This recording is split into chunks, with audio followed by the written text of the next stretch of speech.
Welcome to Healing the Spirit, a space where we awaken our creativity, deepen our connections, and remember who we are through the lens of astrology, archetypes, and art making. I'm your host, Jonathan Coe.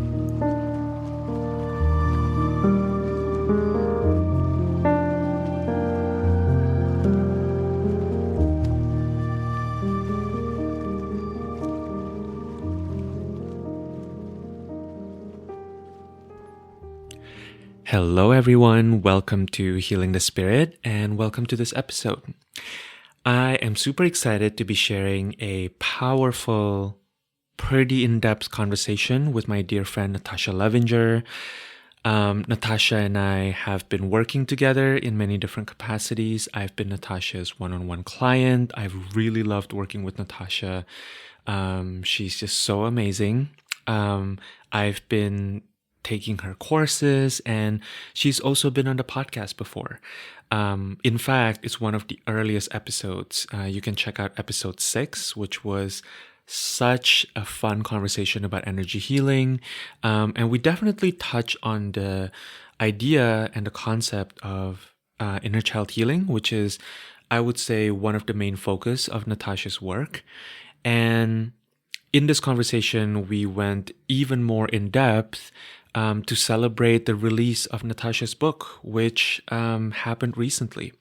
Her book is called Healing Your Inner Child, Reparenting Yourself for a More Secure and Loving Life. And honestly, I cannot recommend this book enough. It is such an incredible text. It's so clearly and beautifully written. And I really feel Natasha's heart and unique voice throughout the whole book. And, you know, the word inner child healing is so widespread. And I think intuitively, we do have a sense, right, of what this work feels like, or where maybe we feel the need to talk to our inner child. But I really appreciate the way that Natasha's system of working with the inner child is so...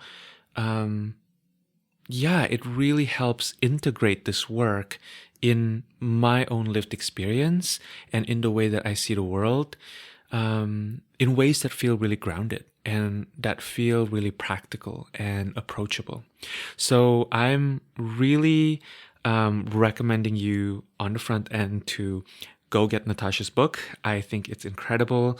And in this conversation, we spoke about what Natasha's definition of the inner child is, how to tell when we are operating from the perspective of the wounded inner child.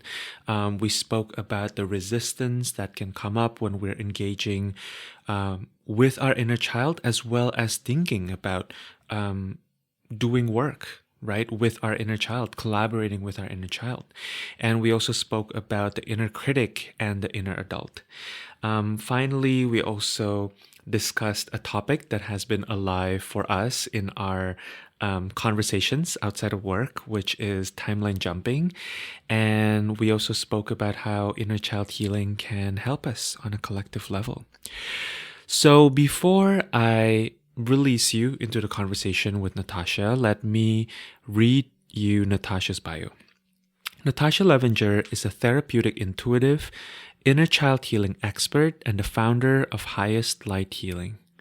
With a trauma-informed approach imbued with compassion and humor, she empowers self-healers to trust themselves and heal whatever is blocking that connection. She's the co-host of the podcast Getting to Know Woo and teaches classes in addition to seeing clients one-on-one. All right. This is my conversation with Natasha. I love this conversation, and I know that you will get so much out of this.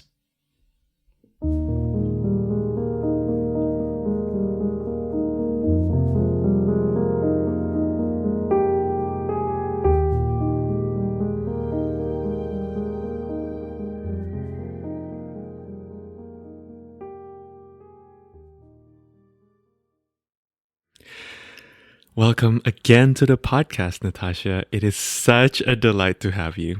Thank you so much for being here. I'm so happy to be here. I told you this before, but now you are my favorite podcast. So those energy reports are my favorite thing. They're like, and which is funny because I do my own energy report on my podcast, and I've literally told people there, like, maybe you should just go listen to Jonathan's. If you, not that I don't, stand by mine, but yours are just so thorough and thoughtful and like calming, even when you're, it's just, and I love it. Anyway, I could go on. Thank you, But Natasha. That really means a lot. And for those of you listening who doesn't know this, Natasha was one of my first guests actually on Healing the Spirit. oh, I think I forgot that. Yeah, you were one of my first guests. And so Oh, um, it amazing. feels so good to have you back here to talk about your upcoming book. Oh my Yeah. gosh. So exciting. And Yeah. yeah, you've kind of been walking with me through the process of creating this podcast. So Ah, thank I you. love that. Of course. Oh my gosh. I take zero credit. Obviously, I shouldn't, but I just mean I'm just happy to be along for the Hmm. Yeah. ride. So, just for those listening who may not know who you are already, Who are those people? who are those people? Everybody knows Natasha. Come on. How do you not know me? Where have you been living? Under a rock? Um, I want to give you a little bit of an opportunity to maybe introduce yourself a little bit. And yeah, today I think we're going to really focus on talking about Healing the Inner Child, which is the title of your new book. That's right, right? Healing the Inner Child. Yeah, healing. Oh my God, Jonathan, I suddenly don't know if it's healing your inner child or Healing healing your the inner inner. How child. do I not know my own book? Yes, healing your inner I child. don't know. That's right. It is. Yes. Okay, great. Hmm. Okay. Healing Yeah. your So inner child. Yeah. we want to Hmm. talk about, healing your inner child, right? And maybe to start us off, I'm curious what's coming up for you in this moment around um, what you do now and how that relates to the life experiences that have led you to essentially the story of how you got to doing this work. Essentially, I was raised with an extremely narcissistic mother. And I also do believe that my father was narcissistic, but he came in occasionally to protect me. Mm, Um, and by that, I mean he would just like sometimes when he was around, which was not a lot, he would nip it in the bud because she was kind of afraid of him. mm, And so and I'm going to dive into narcissism for a second. So in many narcissistic families, there's a golden child where the narcissist basically projects all of their golden shadow onto one person, like everything they love about themselves, but maybe don't own. mm, They highlighted and amplified onto one child, and that was my sister. And my mom would always say that she was the perfect daughter, the perfect child. And then there was me and my I don't want to I'm not going to talk too much about my brother, but also my brother. And I will just say that I ended up being the black sheep of the family around age 11 when my mm, brother left. mhm, Um, and um, so I realized later that I was my dad's golden child, and that's why I was like felt like, oh, he's really good. He's really like, oh, but then later I realized, well, he was like never there and only occasionally protected me. But mm, so this is all a long way of saying that I went into a pretty big depression around age 15, and I realized that the only way, at some point, I realized, I hope it's okay. I mean, maybe we should have a trigger warning about suicide. mhm, I don't know. But so I'll just say that I decided I was suicidal for a few months, and then I realized that I wasn't going to do it. mhm, And my feelings of depression were not chemical, so I didn't have like clinical depression, but they were Mm. all because I was being severely rejected by my mother. Yeah. And so at some point I realized I'm not going to do it. And I was like, well, if I'm not going to do it, then I have to figure out how to make myself happy. Mm. And that was around age 16. And basically from there, I became um, obsessed with what they would call self-help then, but like psychology, figuring out like how do I make myself happy and how do I feel fulfilled and all of that stuff.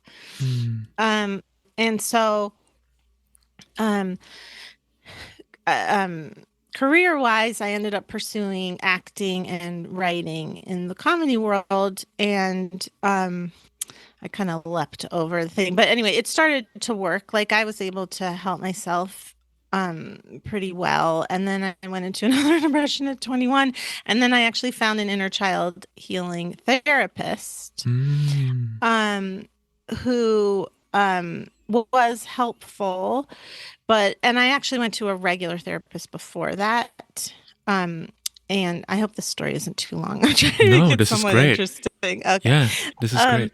okay, good. So that therapist was helpful in that she basically told me, I mean, she did tell me your mother doesn't love you. Like she loves you conditionally.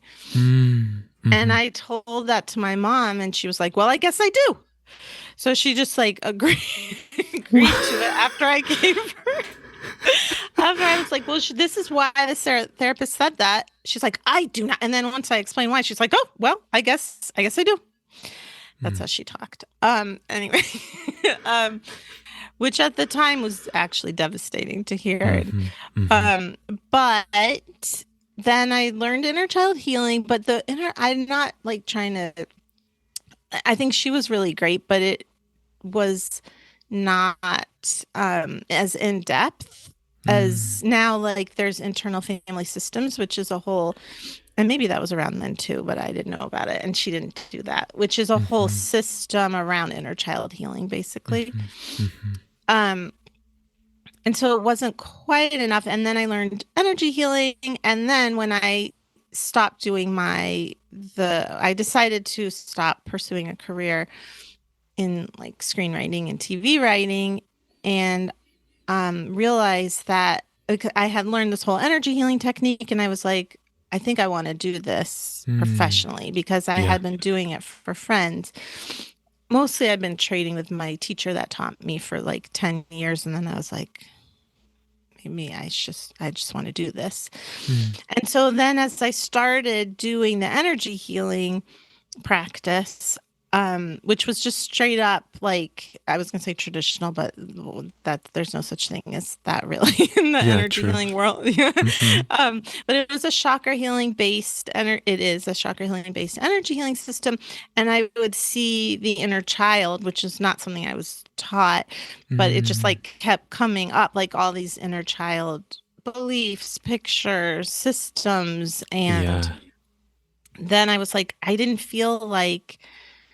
um, I didn't feel good about just doing an energy healing. It felt like, well, but now all about your inner child that's wounded, and like you're just gonna walk away from here and not know how to care for them, um, Mm. or go Mm-hmm. deeper with that if you want Mm-hmm. to. I mean, Mm-hmm. people would just feel good, but then it's just kind of like a one time, like, oh, I feel better, and there's nothing wrong with that. Mm-hmm. But if they wanted to go deeper, anyway, that's what I was seeing. And so I became really obsessed with diving back into what I had known about it, Mm. and combining that with energy healing. And then later, it was actually after I developed a class on it, I found out about internal family systems. And I was like, oh, well, there's even more knowledge there. Um, but I just love, it's been so helpful. It feels like it's taken my whole worldview in a new direction, and like it gives me more compassion for people. It's just Mm-hmm. very, it's like how I look at the world now. Yeah. Yeah. I was just before we started, Uh, we were just talking about how I love this book because, first of all, I think it was really nice, Natasha, and it was very helpful to have all of these different pieces of information that I've learned from you over the years, like through your course or like listening to your podcast, which I regularly tune into. Hmm. Um, just kind of getting, all of these different tidbits put in one place and like almost laid out on the table. It was very helpful for me to then have a perspective that helps me at least on some level contextualize some of the things that have been going on and like some activations or projections that I maybe see in, myself and in my friends, right? That I didn't really always have a language for before. So it was really helpful having the language of the inner child. And you're absolutely right. I think, you know, also having been trained in energy healing myself, Yeah. um, it always really helps to work with like different chakras and something like that. And there's sometimes you come to a certain point where you get to see this inner child part of you, and we're not always taught how to talk to them. Like I'm gonna skip ahead here a little bit, but one thing that really kind of stuck out to me about your book was there was one part where you were talking about the difference between the analyzer and the inner parent, which was really kind of mind blowing to me because even just that example made me realize, like, whoa, my analyzer is quite strong, and that my analyzer is great because it's kind of the inner protector, I would say, part of me that really wants to solve problems. But, really even just tuning into the subtle energetic difference between what the inner parent would say and what my analyzer would say is really, really helpful. Hmm. Yeah, I think that for a lot of people, that analyzer and protector part, sometimes it doesn't always look like an analyzer, but the protector, yeah, and the analyzer are hard to differentiate. I think maybe most Mm, people think that that is just them. yeah. Like that's how, and of course, most people would think all their inner child parts are just them. But that one specifically is really masquerades as, well, I know what I'm doing. This Hmm. is obviously correct. And this is, it's more of a, in my experience, it's less grounded in like a whole picture and Mm, more in how do we get things done efficiently, which is, there's nothing wrong with that. And I yeah. know I'm talking to a Virgo rising who really loves that. Totally. And of course, how would the world work if we didn't have that? But I also think that there is a way to do both. Like, you don't have to compartmentalize Hmm. that part. Hmm. But I think for certain people, probably for earthier people, that feels super comfortable and Hmm. super like, well, that's just who I am. And I'm Totally. not trying to pathologize anybody's parts. So it's not, again, I really don't think that's bad. It's Yeah. just interesting to notice. Like Yeah. sometimes, like when the protector goes wild, when that analyzer goes wild, it can create rifts in relationships, I have Hmm. seen. I And agree. yeah, and it can really feel like, well, I'm just right. Like, or I'm just doing the right thing. And that's Hmm. when I think it can be like, okay, well, where is this perspective coming from? Yeah, absolutely. Absolutely.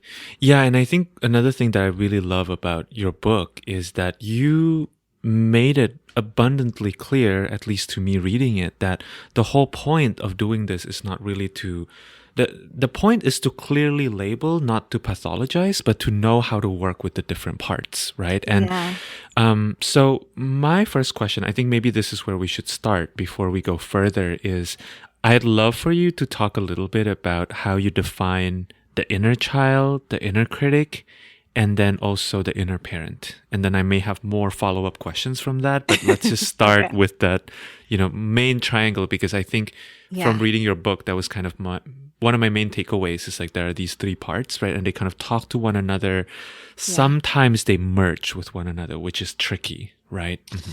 Yeah, well, I don't know if I'd say that, well, maybe I'd say they merge. Maybe I did say they merge. I don't remember. I wrote that. Sure, but what I do know is that to like, and I'll this is spoiler alert, the inner critic often will latch onto a wounded inner child part, but I'll Mm-hmm. get to that in a second.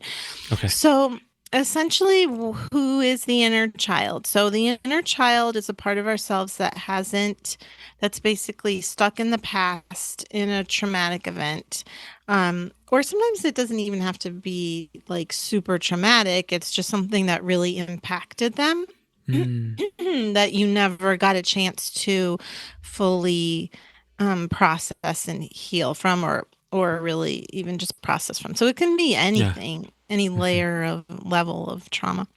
Mm-hmm. Um, but so it can be many different variations of this. So the inner critic is an inner child, I would say 99% of the time, but we don't feel it that way. We don't experience them that way until oftentimes, I would say most of the time, until we really shine a light on them and start communicating with them and saying like, well, why are you talking to me this way? What's going on? What do you Mm. need? And then you'll find out, oh, this is just like this kid's like 5 years old. What's Mm-hmm. happening? Mm-hmm. So that the wounded inner child, that's basically what the inner child is. It's just these different parts of ourselves that we will hear as just our regular mind chatter, or we'll feel when we Mm. get triggered. That's Yeah. when it's like when you have a big emotional response, that's your inner child most of the time.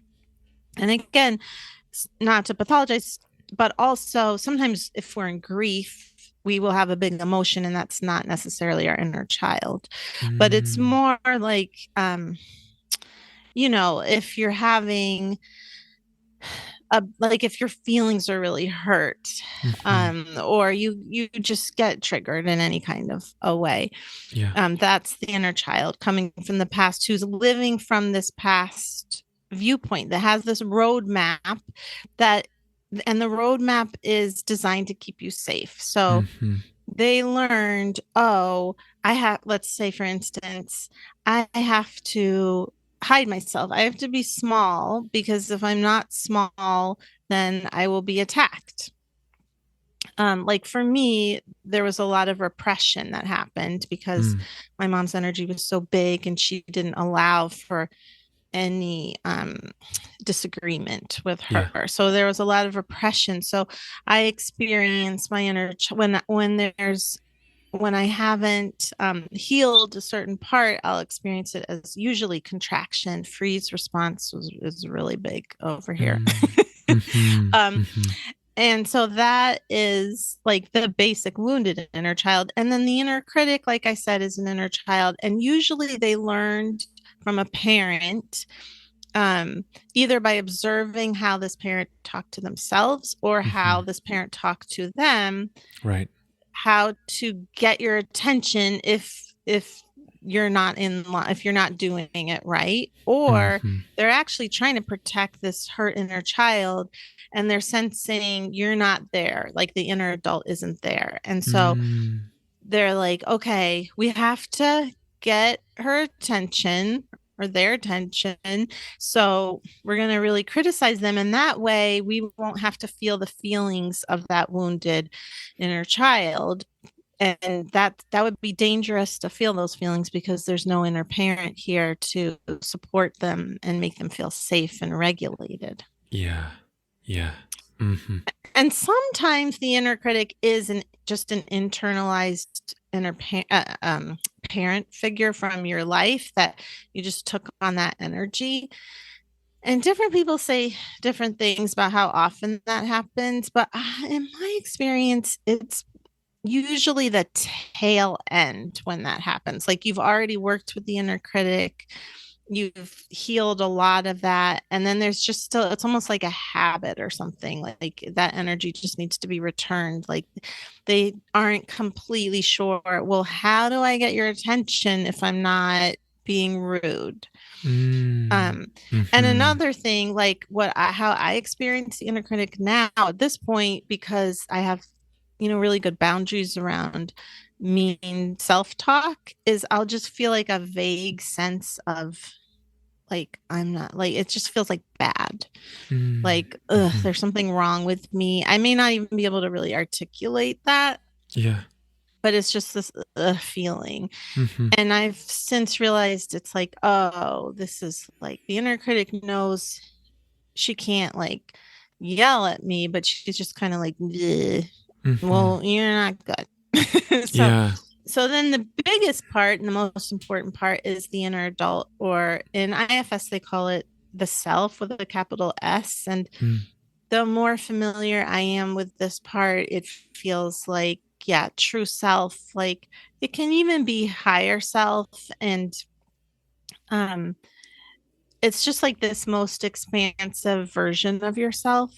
And you and I've been talking about a lot privately about timeline jumping, and I've been like Yeah. going into my own inner world and like connecting to this version of myself that already exists in another Mhm. timeline and Yeah. bringing just like merging with her. And that also feels like true self inner. That's how I would say like the inner adult that I want to be the one holding space. And so that's what their job is, to hold space for all these parts so we can integrate them rather than like kicking them out, or, you know, it's Mhm. kind of like if you had like a kindergarten teacher who, if the like a bad kindergarten teacher would be like, oh, that kid's acting out.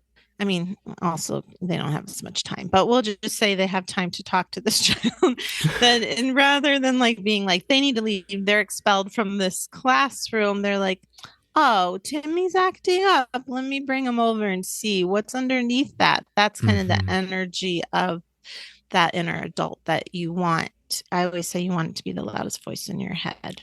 Yeah, I really love this piece you're bringing in around integration because I do think that sometimes, at least for me, and I can probably speak for some other people too, when they hear the word like healing the inner child, it's almost as if like, either wanting the inner child to be like pushed out or like wanting the inner child to like grow up, right? To like not be a Yeah. problem anymore. So, can you talk a little bit more about like this idea of like integrating these different parts of you through the presence of the inner adult?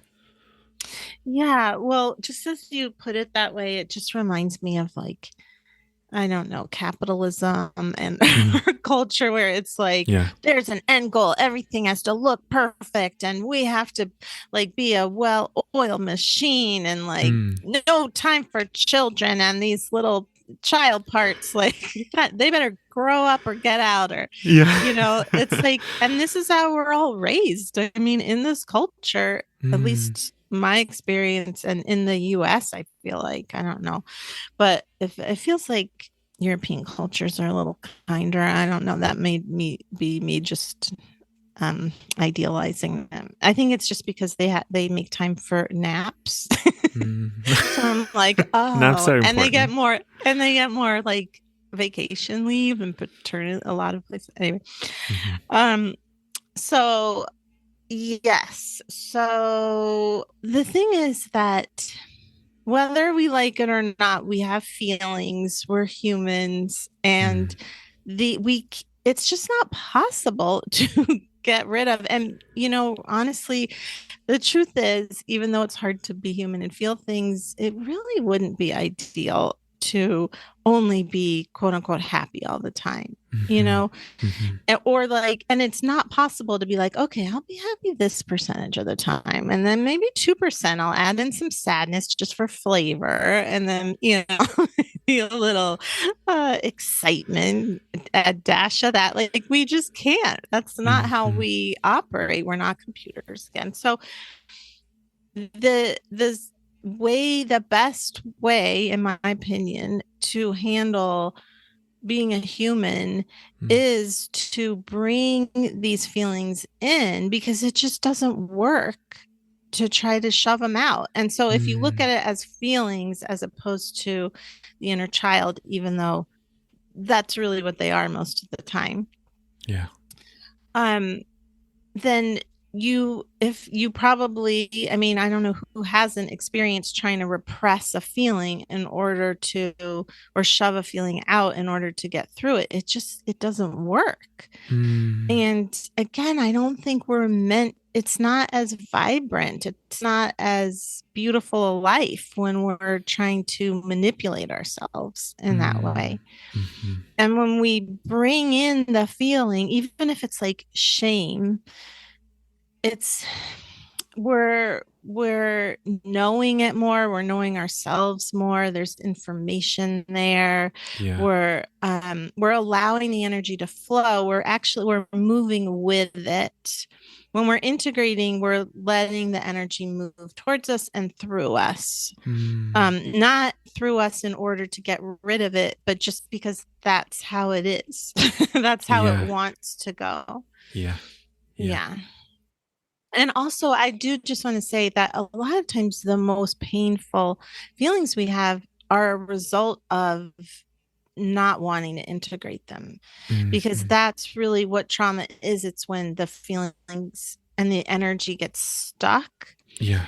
And as children, we don't have, it's because, of course, we don't have the resources to handle it.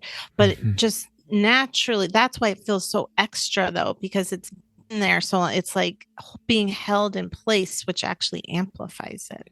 Mm-hmm. And when we let it move, it's really not as bad. It's like, oh, we can actually maybe even enjoy it. Yeah. Yeah. I kind of want to, if it's okay with you, I want to read some passages back to you Oh, because I sure. feel like some of these passages were really helpful in like in very few words clarifying for me a lot of the things that Oh. you're just talking about right now. So you wrote, our wounded inner child is stuck in the past where they are lost in their worldview. The inner child's perspective is usually very self limiting, made up of extreme either or beliefs. You're the best or you're the worst, and unaware of the adult self that exists in the present.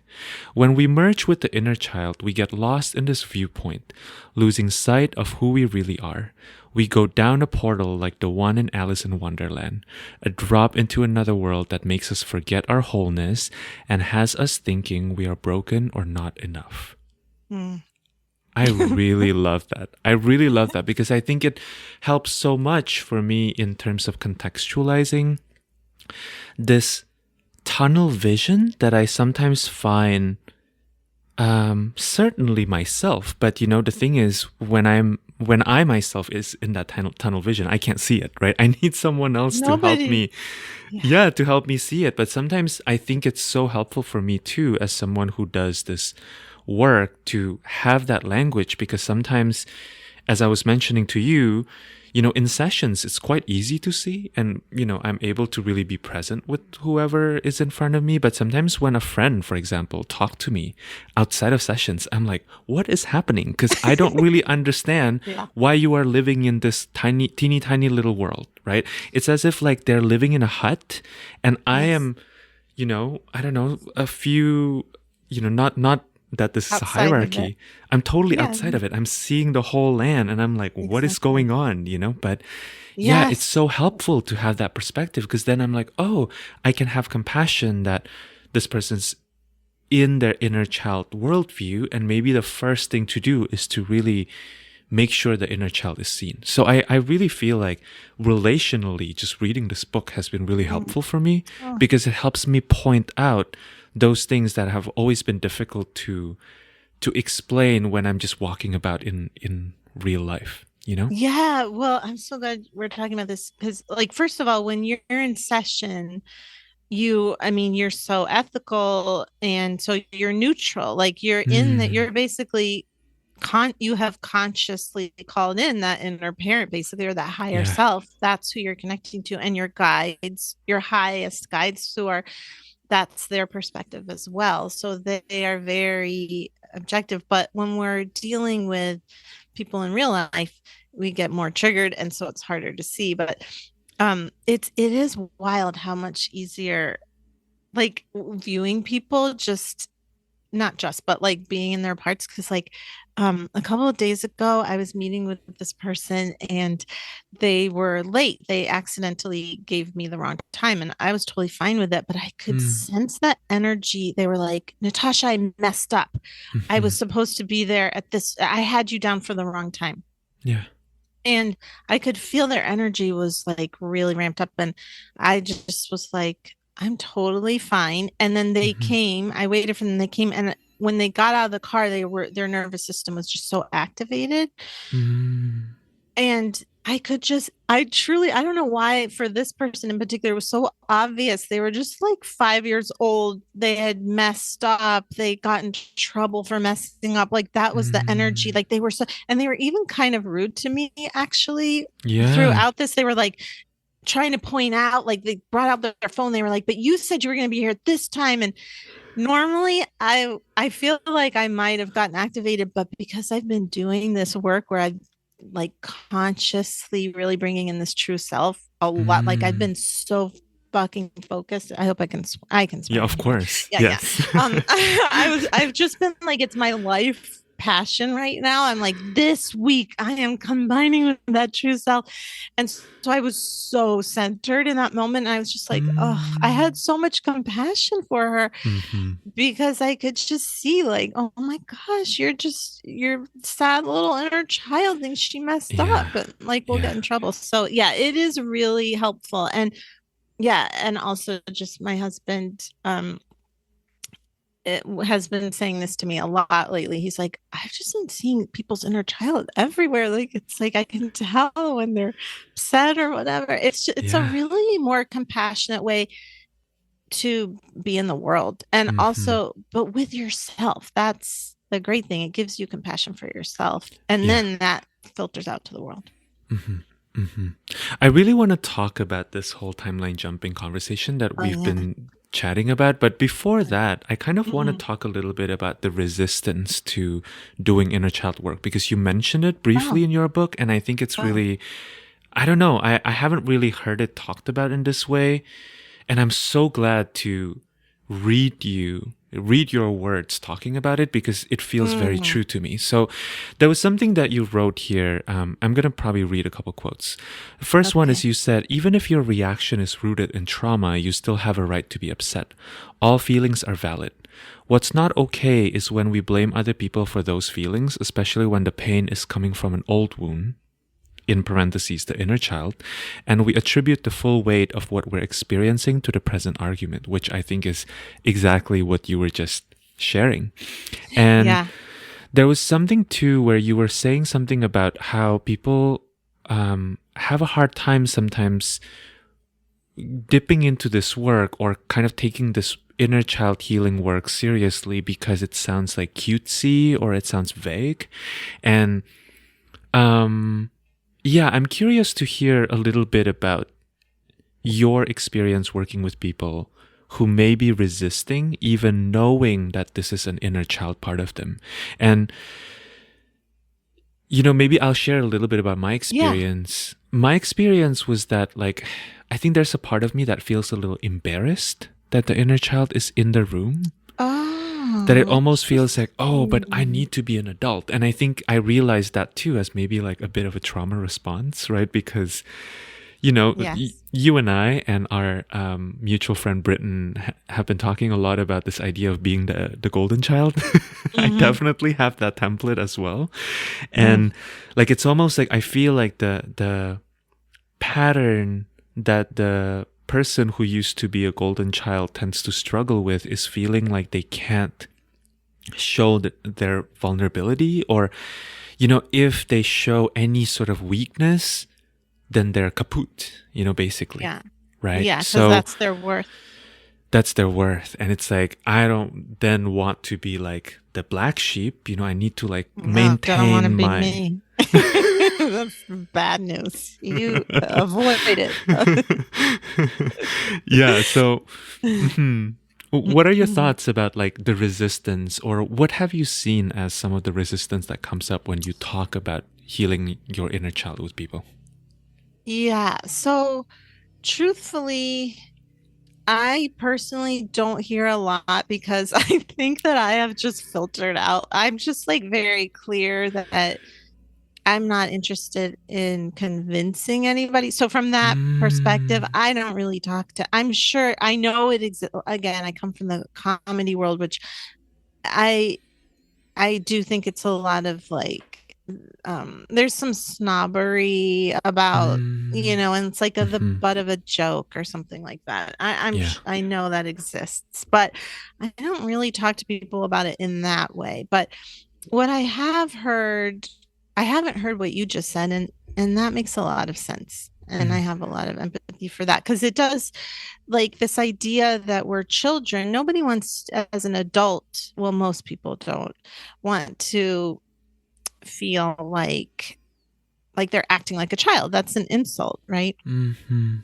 And mhm, so if you're looking at it from that perspective, that's, pejorative. That's not something you're going to want to delve into. mm, But that's really just not understanding the whole what it is, like how I mhm. just explained it. That's just kind of looking at it on surface. Yeah. And then also the point you just brought up, really, it is a protective, but you already know it. You Yeah. probably have a protective inner child that's like, oh no, no, no, no, we can't be delving into that one over there that's like sad or upset or Mhm. having their feelings out there because that's vulnerable and we get our worth by being in charge. Like, no, no, no, no, we can't. What? No. But again, like the thing is, these parts exist whether we ignore them or judge them or not. They're there, and they Totally. actually, like I said, get inflated Totally. when we ignore them. But the one thing I have heard a couple of times, and again, I think it's just by virtue of most people wouldn't come to me and like give me money if they weren't ready to, like, at least consciously think they want to look at it. Of Very course, true. when people once they're there, there is sometimes there's resistance. Sure, we all have resistance. Like, ooh, I mean, I have resistance come up all the time looking at Mm, stuff because it's scary or whatever the case may be, or I'm ashamed mhm. of it or something like that. But the Yeah. concept itself, they probably wouldn't come to me. But I have heard people feel like they're scared that the feelings would just take over. That once they Mm, open like the dam, it's just going to be like rushing towards them. yeah. Yeah. But in my experience, what's more likely to happen is the protectors are way too the protector inner child parts are coming in to stop it before you get a chance to feel it. Mm, um I have actually never had the experience where someone is just like, oh my, like overwhelmed and like can't with emotion and can't handle it. mm, We just, as humans, have way too many protector parts in place, I yeah. think. Yeah. And the last thing I want to say is sometimes it will, if you are overwhelmed with a feeling, it's because you're merged with that inner child that's having those feelings. Mm, And mhm. so that is requiring bringing in that adult self. Yeah. And certainly if you're working with me, it's like, oh, that wouldn't happen. Like where they just get over it. It's like we stop it, we do a little healing. And that should happen in your own work. Personally, it's like if you feel your system is like, oh my God, my nervous system is like, you know, Can't um, deal. yeah, that it's just, or what did you say? I said can't deal. Yeah, Like, can't deal. It's like mhm, feeling really not regulated. Then you come back to the body, you mm, regulate yourself, and then you deal with what's coming up from that place. So really, right. this whole system is designed to help you to handle it with ease and safety. Mm-hmm. Mm-hmm. Yeah. Yeah. I love that. So I want to kind of pivot into the inner adult here and inner parent. And I know we've been talking about timeline jumping, Yeah. which is not really in your book, by the way, but just kind of a No. conversation that we've Yeah. that we've been having as friends. Yeah. So I guess my question is, I'm curious to have a very open discussion around your experience kind of cultivating the presence of the inner adult, and maybe like fortifying and really kind of remembering even to just bring them into the picture. I feel like sometimes that's put, right, Natasha? Yeah. I'm looking at your face here. It's like once I started doing this timeline jumping, because of your invitation, I started realizing that, it's just about reminding myself that I have that part. And it's like, whoa, mind blown, that like all I got to do is remember that this part is here, and it's, curious to hear any thoughts that come up for you around that. Yeah, that's interesting. Yeah, well, certainly, because I'm just like so immersed in this work at this point, it's not that for me, my experience is more like, how do I unmerge when I get to certain places? I'm always, because this is just like how I look at the world, I'm aware that there is an inner adult that should be available. But sometimes it's just like, oh my God, I can't unmerge. How do I unmerge? Or I know how, but like I have a hard time. So there's just, depending on what's happening. So my experience with it is like, again, I'm probably like really taking a Piscean lens, because it's easier for me to connect to that inner adult through feeling and energy, and timeline jumping is like it has been the most helpful, I would say. Because I mean, the way I have been teaching it and how I teach in the book, which I still stand behind, is if you have a really hard time with that, bringing in the energy of any kind of person that you view as having that feeling, or looking into your past to feel into like, well, when did I show up for somebody else that way, to access it? But I do think you're right. The first step probably is just knowing that it exists. And then also, I just want to say, some people, I have heard this before, that some people are like, I just don't believe, I can't believe it. Like, I just can't believe that I really have this part, because they've been so merged with their inner child for so long. And so when you don't have that feeling, you really gotta, work to create it. I talk about, like having a blueprint, like creating a new blueprint for how you operate with yourself. And it's true, like the inner child is working on an old blueprint, an old map, like I said, to safety. So it's like it's like having this like 1975 map for New York City and trying to get around in that. It's like, well, shit, nothing's the same. And like some things are the same. So it's not like it doesn't make any sense, but it's just not leading you to where you want to be. Yeah. Right. Oh, and the other last thing, I feel like I'm talking so much, but for me, the challenge with my other timeline self, because she's very self-assured, very powerful, very like, this is the future self, yeah.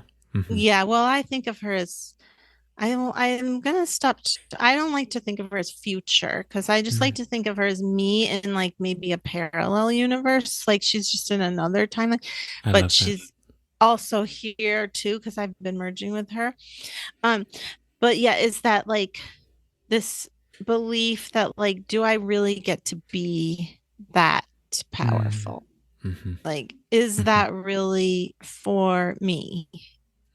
Sometimes there's like, I have an inner child part that's like, no, we've known you for this long, like this. What do you mean this energy is available to me? Like, I don't know. So there's some of like, it's hard to reshaping inside. Like it's also amazing and great, but that process feels a little jarring a little bit to me. Do you feel that? Well, this is what's coming up for me, Natasha, and I'm not really sure if this is directly addressing what you were just sharing, but what's coming up for me is, for a lot of people who have maybe like religious trauma, for example, which is kind of, has been a conversation in a few of different circle of friends of mine. Yeah. What's come up a lot is, now that we're starting to see our religious trauma and we are in communities that do talk about spiritual stuff, sometimes it kind of comes back in and it like Yeah. wants to protect us, right? But it's really interesting to then connect with this other part of you that is just so in a sense, really powerful and really strong in their own ability to discern, that will not Yes. really get carried away into that land of religious trauma anymore. Because you will Yeah. know where the line is, and you basically, I think a lot of religious trauma, this is the Jonathan Coe version, Mhm. comes from almost like shutting down our inner discerning part, right? And it's not the same as the analyzer, but it's like there's this part of us that's kind Yes. of like, this is not resonant with me at all. Like, in fact, this is not right. And it's almost like Yes. what I'm seeing is when people are moving from having had religious trauma that they've kind of shoved away into this space now of like being ready to look at it and being ready to make new pathways in their brain and how they react. What's challenging is like showing up, right? Really trusting that you will know when something is out of line and that you will just put up a boundary. And that boundary doesn't even have to look like not having a relationship with a particular teacher anymore. But the Yes. reality is if you are in spiritual spaces and you have a teacher, your teacher is fucking human. And sometimes what they say will resonate and their behaviors will resonate. And sometimes they're also in out of alignment with themselves. And Yes. there's nothing wrong with that, right? But I think when the inner adult is present, at least this has been my experience being in a lot of learning spaces, having a lot of different teachers. When my Yeah. inner adult is present, I can really clearly see, oh, that's just their stuff. They're in their stuff right now, and I Yeah. don't have to do anything about it. That's their own path, right? Yes. I'm here to learn what I'm supposed to learn. And sometimes what I need to learn is just that I have a different point of view than my teacher. Yeah. And there's nothing wrong with that. It doesn't have to fracture the relationship. It just means that we're two different people. Yeah. Really simple, Exactly. Yeah. What made you think of that from From the connecting with inner, that? Yeah. from the That. timeline jumping. Yeah. Yeah. Yeah. I think what I realize is for me, I think I've been telling you, right, that like my, I guess future self, or I'm not even really calling it my future self. Currently, it's really feeling like my ancient self is kind of Oh, like this Rick yeah. Rubin version of Right. person, right? Who's like just kind of, I mean, Rick Rubin is such an amazing. I think he really Presence. has such an interesting presence and Yeah. energy because like this is a person who barely knows anything about music theory, but it's very intuitive, and it's like everybody wants to work with him because he just sees things so clearly, right? And Yeah. sometimes maybe the lack of technical knowledge enables him to see things more clearly than people who Yes. do have the technical knowledge. So, Oh, that's so interesting. Also relating back to the thing we were talking about with the analyzer. right, Like, right. yeah, it's like sometimes we just don't need any of the Mm-mm. information. We really No. don't. We rely so heavily on our brains. Yeah. Yeah. And it's like it's good when it's good, but boy, when we rely on it, it's just really it messes everything up. Like A it little bit. stops the flow. I feel like a lot of it. Like I feel like that's why what I was talking about before with the repression of energy and stuff like that. It's like our brain comes in to make meaning of, let's say, the shame or the sadness or whatever, Mm. and that Mm-hmm. stops us from just Yeah. like feeling it and processing it. Totally. Totally. But I want to know from you when you are connecting to Rick Rubin, your Mhm. personal Rick Rubin, Yeah. do you do it regularly? Yeah, and I think so recently that's kind of been shifting a little bit since we last spoke, Okay. where this version of me is like a combination of Rick Rubin and Björk and also Oh. Robin, who is the Oh Swedish yeah, you've told me that singer. before. Yeah. And so like it kind of has this like Gemini, Pisces, and Scorpio energy, and a little Oh. bit like Uranian too, just kind Oh of wow. very Yeah. like renegade and a little bit detached from everything, but also really Yeah. friendly. And I think, okay, so more practically, how I've been feeling this energy as my inner adult is that when this inner adult is present, I feel like in in a way like unfuckwithable. Like nobody can really Yeah. fuck with me, Oh you know, yeah, because 100%. Me yeah, too. because like I know where my boundaries are and I know when I'm being generous and I know when I need to stop. I know when I'm tired. I know when it's just very like And and in a yeah, sense, it's like that boundary also helps deeper connections, you know? Like yes. it's Well, not it's an either very, or. yeah, yeah, exactly. And it's very like, for me, it's very it is very discerning about what matters and what doesn't, and so Hmm. little matters is what ultimately is the answer. Like, Yeah. she doesn't care about almost anything in terms Hmm. of like how I appear, how something's coming across, or what someone else thinks, or what's got like. There's just so little fucks given, Yeah. like none. Yeah. Right. And not Right. in a mean, like, I'm a bad bitch. Like, I'm not letting anyone in way. It's not like that at all. It's just like funny, even. Like, there's a lot of laughter about when Hmm. I take things too seriously. Yeah. Like, Yeah. so much. And I take certain things very seriously. And in my own Hmm. defense, it's like, I had to. That's how I learned growing up. And again, it's that old roadmap. Like, if I didn't take my mother seriously, I was like literally ostracized, and Yeah.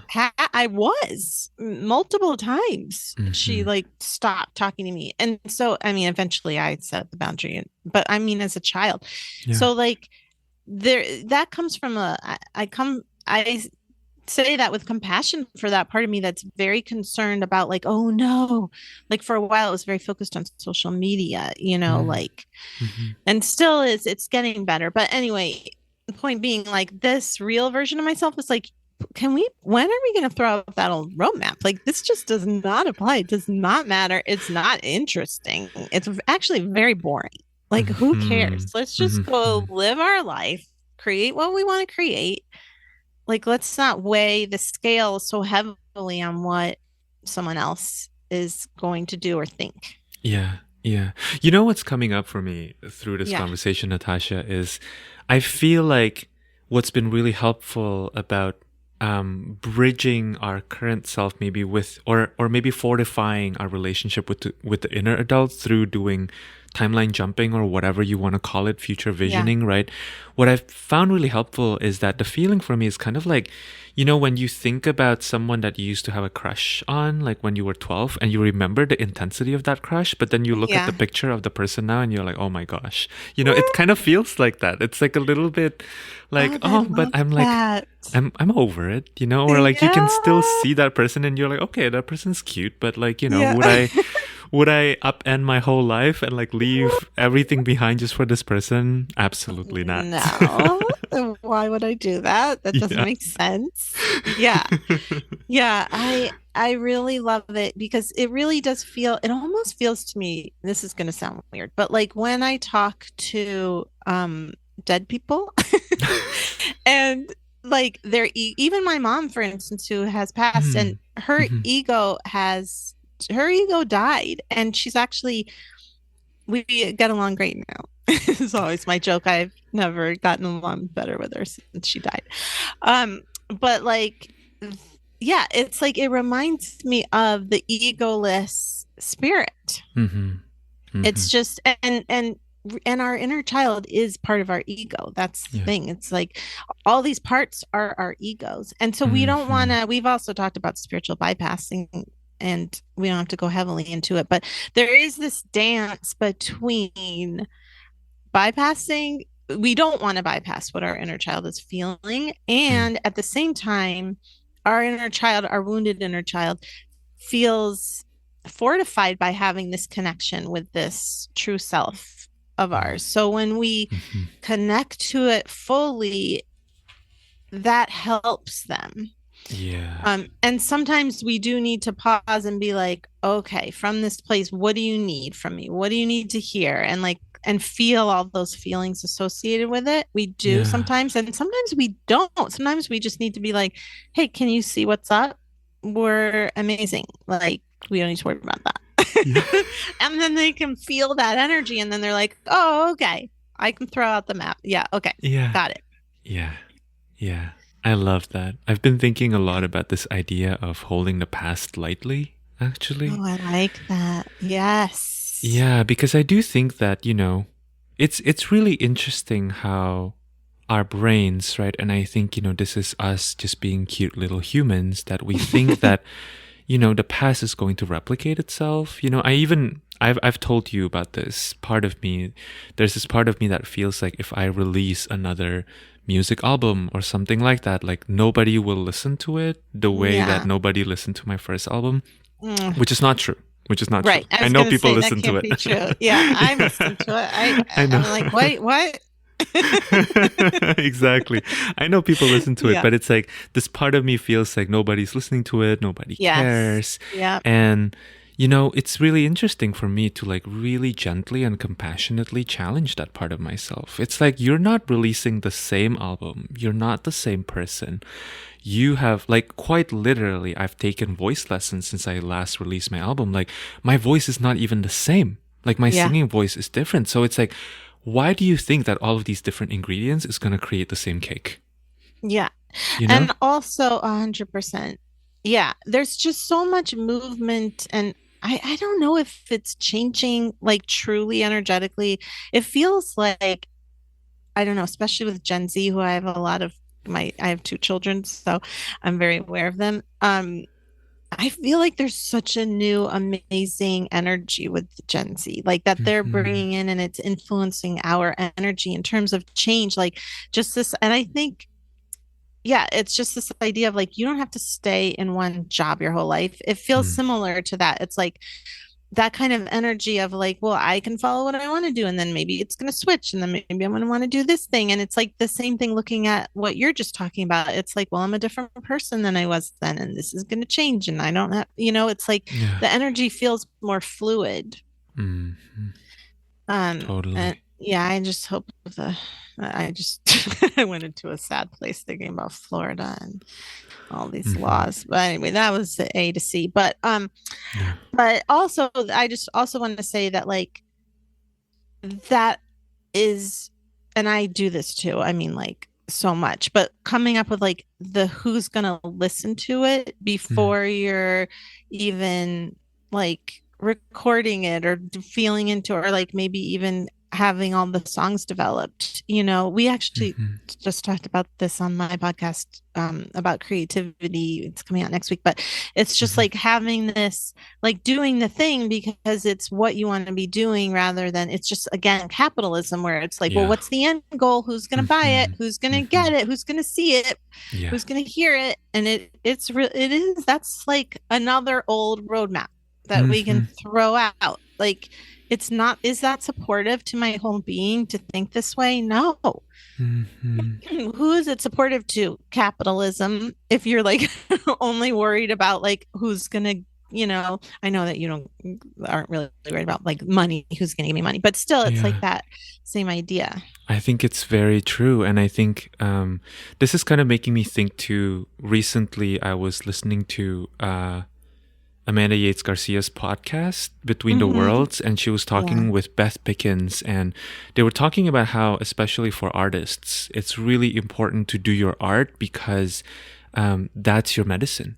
Like Yes. doing your art is like what keeps you feeling good. It's like going to the gym for athletes, right? Like you would never think about if someone is like a runner, Yes. right? Like you would never think about taking running away from them. So yeah, Right. really considering art as like, art making as the thing in and of itself for artists, right? And then the Yeah. product is like just the byproduct, essentially. Exactly. Exactly. Mm-hmm. It's like it doesn't, and also once it's out there, it changes, it moves. It's like it really, yeah, I was just talking about this, but like it's not yours anymore, it's something Mm-hmm. else. It's like, that energy moves too. And also like checking in with that other timeline self, that, or that true self. It's like, why, if you can, you imagine that Rick Rubin, Robin, Bjork part of you ever being like, well, who's gonna listen to it?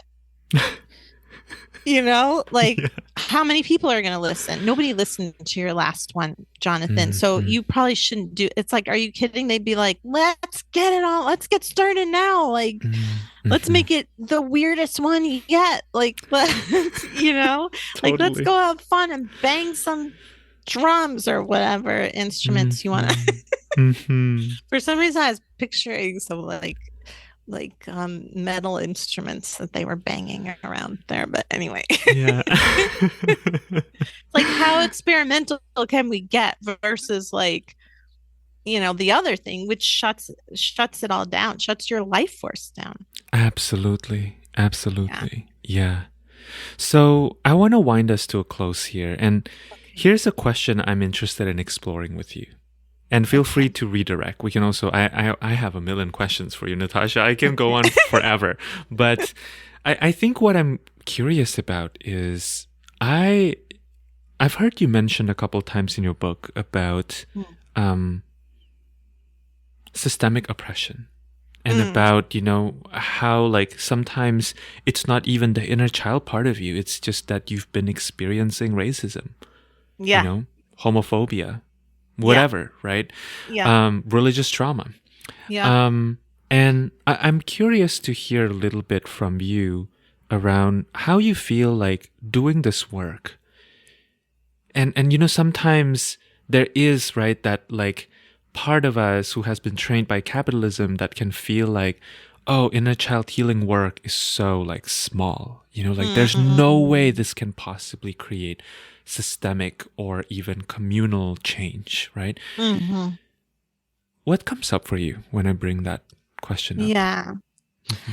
Well, you can only start with yourself, Hmm. and experiencing like systemic oppression affects us. And so dealing with that, how is it affecting you? How is it affecting your system? Mm. It's affecting your system probably in the inner child has a lot. I mean, okay, so me, I'll use myself personally as an example. I'm Jewish, and there's been a rise in anti-Semitism, Yeah. and I know that I have inner child reactions to this. Mm. I've dealt with them. I've helped myself to create an inner safety by talking to my inner child and helping her know I'm safe, and like personally, and that I will do what I can. But there is a lot of that is there's so much of it out of our control. So all you can do, in my opinion, is like work. I don't have some like amazing answer that inner child healing will save the world. Of course, I do think if everyone was doing it, it would create so much self-compassion. It's not a frivolous thing. In fact, it is Yeah. incredibly deep, potent healing work. I mean, Mm. this is like everything I've talked about already. This is how we're going. When you are working on yourself and healing yourself, you're going to affect your community for Hmm. sure. Yeah. And that is, I see the ripple effects. I'm sure you do too, just working with clients when, um, like most recently, I had this client that I've been working with, and then because of the work that she's done, she's been able to become more creative within her job, which is very much more corporate. And Mm. she was telling me she gave a speech, and that inspired a bunch of she said people came up to her and was like, oh my God, I want to do this, I want to have this part of me be in the world. So that's one way in the community, like you can see these ripple effects. But Hmm. I wish I had something more profound to say about how it can help, but what I really know is that it's really important to consider it as you're working with yourself, because because sometimes we can get in this mindset of like, I'm going to fix myself, like we've talked about before, or even I want to show up for myself and give myself love and grace.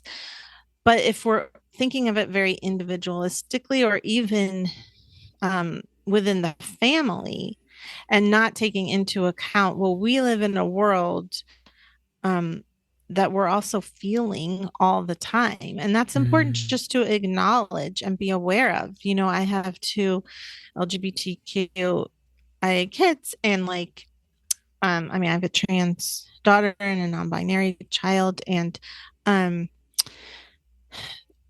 like we create hopefully a very safe environment for them, but Mm. they're gonna there's a lot of terrible things going on right now in the world around them, Yeah. and Yeah. that is something that does need to be acknowledged. And just you don't have to let it kill you hopefully, but it's like you can just let it be like, okay, inform, like, okay, Mm. this is maybe why I'm feeling this way, this is Hmm. why, like, this is happening, this is real, and then Hmm. showing up for yourself in a kind way. I Yeah. don't know if I answered your question. I think that's beautiful. What I'm hearing from you is also that, doing this work, I think helps you not shy away from the reality of systemic oppression, and like Yeah. from that space of not shying away and not merging with it either, you can Yes. have a little bit more options, I think, in terms Yeah, of, to care for yourself within it. yeah, Yeah. and to also care for others in your immediate Yes. community. I do feel like, even sometimes just for me, doing energy healing work has been really powerful in um, being a better friend, being a better partner, Oh, and it definitely. really Yeah. shifts people over time. I don't even have to do anything about it, right? Just being Yes. that presence. It's like, I think one of the things that I Mm. really Yeah. love you talking about, Natasha, in the book is Mr. Rogers. Oh, yeah. And Yeah. about how you assign this inner adult to someone like Mr. Rogers, like this Mr. Rogers energy, right? Like being that person in the world who can help other people self-regulate themselves, and Exactly. find that self-regulation within themselves, I think is really powerful and I mean, potent. that's huge because what's going on when people are racist or whatever, they're very unregulated. You can't be hateful and be regulated. Yeah. And so you know how it is when you walk in a room and you sense someone who is regulated and someone who is dysregulated. I never say this right. Unregulated. That's not it. When someone's nervous system is out of whack, it's like you feel it and it changes and it affects people. Absolutely. And so that's why sometimes even just being the presence is enough, like you said, Hmm. to change, to make people feel differently about themselves. Yeah. Yeah. Yeah. Absolutely. Mm. Thank you, Natasha. This has been great. Thank I am you. so celebrating your book release. I think Oh, by the thank time this you. comes out, your book will be out in the world. Oh, exciting. Congratulations. Thank you so much. I love Yeah. talking to you. I love being here. Thank you so much for having me. Thank you so much. And thank you for your work. Oh, thank you.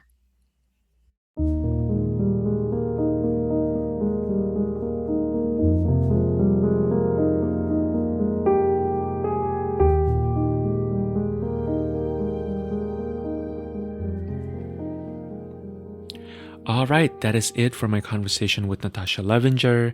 I hope that this conversation was illuminating for you. I hope that it was helpful and that, you get to know a little bit more about inner child healing through this conversation. I highly recommend and I strongly urge you to check out Natasha's book. It is so beautifully written. Healing Your Inner Child is now available everywhere books are sold. I will have the links for you below to connect with Natasha. You can listen to her podcast, Getting to Know Woo. You can connect with her on Instagram, on TikTok. You can also work with her longer term for one-on-one sessions. And yeah, I hope that you've been enjoying this conversation. If you enjoy this conversation or this podcast, I would love it if you could leave us a review. This podcast is truly a labor of love. I am recording it from my apartment in Brooklyn. I am a one-person operation, and it means the world to me to receive your reviews. And they don't have to be long. They can be 4 or 5 sentences, just encouraging other listeners to also check out this podcast. Okay, until next time that we gather again in this format or some other medium, I am wishing you well. I'm sending you so much love. And yeah, thank you for listening.